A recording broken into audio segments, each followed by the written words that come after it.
स्वागत है आपका अपने इस YouTube चैनल साकिब क्लास में। आज इस वीडियो में प्रश्नोत्तर संख्या 13 और प्रश्नोत्तर संख्या 14 इन दोनों का बिल्कुल हम सफाया करने वाले हैं। इनका पोस्टमार्टम बिल्कुल कर देंगे आज की इस वीडियो में और पूरे दिमाग में आपके बैठ जाएगा। देखिए, प्रश्नोत्तर संख्या 13 आता है बाबू 6 नंबर का और प्रश्नोत्तर संख्या आता है पूरे 9 नंबर का। तो कुल मिलाकर 9 6 कितना होता है 15 नंबर आज की इस वीडियो से बाबू ना आपकी झोली में आ जाएगा। तो इस वीडियो को पूरा जरूर देख लियो। आज की इस वीडियो में जितनी भी चीजें बताएंगे ना सब आपके बोर्ड एग्जाम में आने वाली हैं, इसमें कोई दो राय नहीं है। तो चलिए, समय बहुत कम है, फटाफट से इस वीडियो को शुरू करते हैं। देखिए, प्रश्नोत्तर संख्या 13 में आपसे पूछा जाएगा पत्र लेखन। ठीक है, देखिए पत्र लेखन किस तरीके से पूछा जाएगा, दिया जाएगा कि बैंक में खाता खोलने के लिए आवेदन पत्र शाखा प्रबंधक को लिखिए। तो इसके लिए कैसे लिखना है, सबसे पहले हेडिंग डाल देना प्रश्नोत्तर संख्या 13, उसके बाद लिखना सेवा में। ठीक है, इतना लिखना। फिर उसके बाद लिखेंगे श्रीमान बैंक अधिकारी महोदय, भारतीय स्टेट बैंक, लखनऊ उत्तर प्रदेश। यहां पर बैंक का नाम कोई भी हो सकता है, एड्रेस कोई भी हो सकता है, जरूरी नहीं कि जो हमने लिखा वही आप भी लिखो, अपने हिसाब से कोई भी बनाकर यहां पर लिख देना। बात समझ रहे हो। उसके बाद देखिए, विषय आपको लिखना बाबू बहुत ही जरूरी है। जब तक विषय नहीं लिखोगे तब तक एग्जामिनर बाबू पूरा नंबर नहीं देगा। ठीक है, तो विषय में आपको वो लिखना होता है कि किस विषय पर आप निबंध लिख रहे हो। तो विषय में आप डाल देंगे सिंपली खाता खोलने के लिए आवेदन पत्र। इसको ब्लैक पेन से लिखना ताकि एग्जामिनर भी देखे और बिल्कुल खुश हो जाए। ठीक है, बात समझ रहे हैं। उसके बाद देखिए, उसके बाद आपको नई लाइन से लिखना है मान्यवर। अब मान्यवर लिखने के बाद लिखना है इसमें निवेदन ये है कि मैं कक्षा 9वीं का विद्यार्थी हूं, मुझे उत्तर प्रदेश सरकार द्वारा दी जा रही छात्रवृत्ति प्राप्त करनी है, जिसके लिए मुझे बैंक खाते की आवश्यकता है।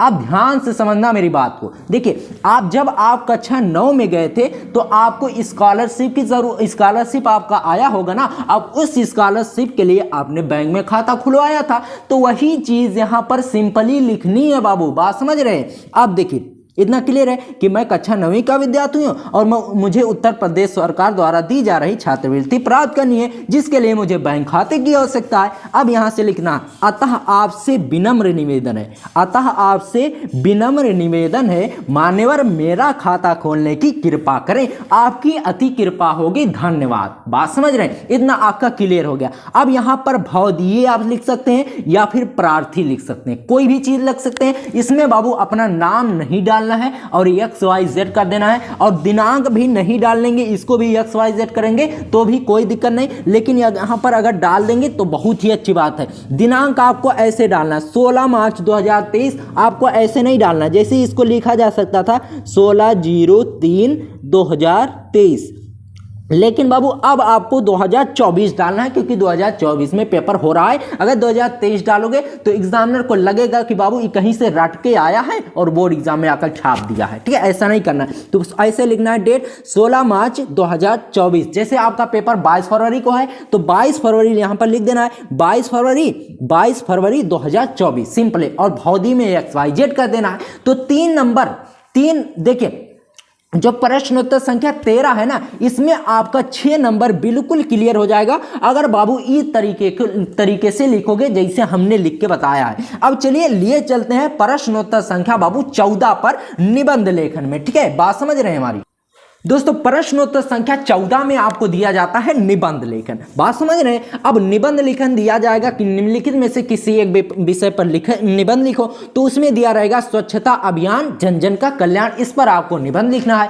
अब इस पर निबंध जब लिखना है तो सबसे पहले प्रश्नोत्तर संख्या 14 लिखेंगे, फिर दूसरा पॉइंट डालेंगे, जिस पॉइंट में निबंध होगा उसका पॉइंट डाल देना, फिर लिखना स्वच्छता अभियान जन जन का कल्याण। इस तरीके से लिखोगे तो काफी एकदम साफ सुथरी दिखेगी, दिखने में भी बहुत अच्छा लगेगा। एग्जामिनर बेचारा एकदम खुश हो जाएगा और आपको पूरा नंबर देगा। ठीक है, अब देखिए, सबसे पहले हेडिंग होगी प्रस्तावना। प्रस्तावना में उसका थोड़ा सा आपको ब्यौरा देना होता है कि ये किस बारे में लिखा गया है। बात समझ रहे हैं। ठीक है, अब प्रस्तावना में आपको लिखना है स्वच्छता अभियान एक ऐसा अभियान है जिसके द्वारा अनेक प्रकार की बीमारियों आपदाओं को रोका जा सकता है, ईश्वर का वास भी स्वच्छ हृदय में होता है। बात समझ रहे हैं। तो देखिए दोस्तों, इसमें कहा जा रहा है कि स्वच्छता जो है एक ऐसा अभियान है जिसके द्वारा अनेक प्रकार की बीमारियां और आपदाओं को रोका जा सकता है। बीमारियों को कैसे रोका जा सकता है? जब सफाई होगी तो बीमारी हमारे आसपास भी नहीं भटकेगी। बात समझ रहे हैं। और जो ईश्वर है ना, जो ईश्वर है उनका भी वास कहां पर होता है?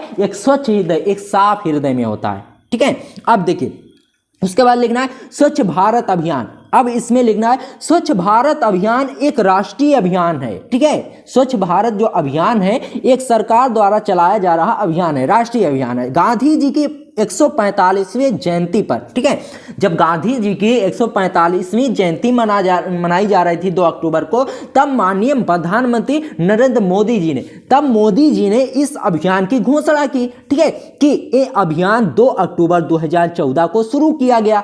ठीक है, जब नरेंद्र मोदी जी पहली बार प्रधानमंत्री बने तो उसी टाइम उन्होंने स्वच्छ भारत अभियान को निकाला। ठीक है, अब देखिए शुरू किया गया। गांधी जी ने आजादी से पहले नारा दिया था क्विट इंडिया क्लीन इंडिया। ठीक है, आजादी की लड़ाई में उनका साथ देकर सबसे पहले, ठीक है, आजादी की जब लड़ाई हुई थी तो उसमें सभी ने उनका साथ देकर क्विट इंडिया का नारा पूरा कर दिया था। अब बारी है कि उनके क्लीन इंडिया के नारे को पूरा करना। ठीक है, पूरा किया। अब स्वच्छता अभियान से क्लीन इंडिया का नारा पूरा होगा। ठीक है, इतना क्लियर रहेगा। अब दूसरी हेडिंग डालना है भारत में स्वच्छता की स्थिति, यानी भारत में जो स्वच्छता की क्या स्थिति है वर्तमान में, उसको लिखना है। ठीक है, वर्तमान समय में देखिए, ध्यान दीजिए, वर्तमान समय में भारत की संकल्पना गंदगी मुक्त भारत है। ठीक है, ये संकल्पना बहुत ही उचित है, लेकिन पूरी दुनिया में भारत की छवि एक गंदे देश की है। यानी जो हमारे देश में भारत की संकल्पना है वो ठीक ठाक है, लेकिन पूरी दुनिया में अगर देखा जाए तो हमारा देश गंदे लोगों में गिना जाता है। ठीक है, जब जब भारत की अर्थव्यवस्था तरक्की ताकत पर चर्चा हुई है ना, तब तब इस बात पर भी चर्चा हुई है कि भारत एक गंदा देश है। अब देखिए बाबू, जब जब भारत की अर्थव्यवस्था यानी भारत की पूंजी कमाई वगैरह की जब बात हुई, तब ये भी उसमें चर्चा हुई कि भारत बाबू एक गंदा देश है। ठीक है, पिछले वर्ष हमारे पड़ोसी देश चीन के मीडिया और ब्लॉगों पर गंगा में तैरती लाशों और कूड़ों के ढेर नजर आए हैं। ठीक है, पिछली बार बाबू जब कुछ समय बाद जब देखिए कोरोना वायरस भी आया था, तो कोरोना वायरस में ना गंगा में जो लाशें तैर रही थी उसको कुछ मीडिया वालों ने उसे पिकअप कर लिया, उस पिक्चर को उठा लिया और कूड़े के ढेर को उठा लिया। अब मीडिया वाले क्या कर रहे थे कि टीवी पर यही सब दिखा रहे थे कि भारत एक गंदा देश है, यहाँ पर लाशें ऐसे ही तैरती रहती हैं। ठीक है, तो ये गलत बात है, किसी की चीज़ों को उछालना नहीं चाहिए बहुत। ठीक है, अब देखिए स्वच्छता का महत्व, इसमें आपको लिखना बाबू, ये सही है कि चरित्र की शुद्धि और पवित्रता बहुत आवश्यक है, लेकिन बाहर की सफाई भी उतनी ही आवश्यक है। यहां पर कहा जा रहा है ये सही है कि हमारा चरित्र शुद्ध और पवित्र होना चाहिए। ठीक है, लेकिन बाहर की जो साफ सफाई है वो भी तो उतनी आवश्यक है। ठीक है, और अस्वच्छ